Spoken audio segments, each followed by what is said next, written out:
आइज चुपचाप आइज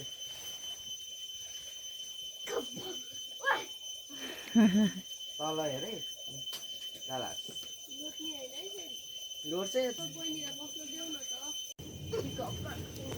इन्जङलाई पनि त्यस्तै हाप्पा गर के डन झरममा नि झर सक्दिनँ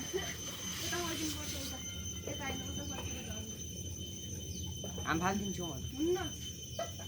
झर्न सिक्नु परेन उता फर्केर यतातिर झर्ने हो के उता फर्क्यो अनि खुट्टा तल झार्दै झर्न के खुट्टा घिसिदिन्छ कि दुख्छ मलाई हाम त्यो खुट्टा राउँछ है अझ बोइनलाई भन्दैन के झरे त खेलाम ल लोटेको भए लोटेको भए लोडे अब के भन्छ आउनुहोस् त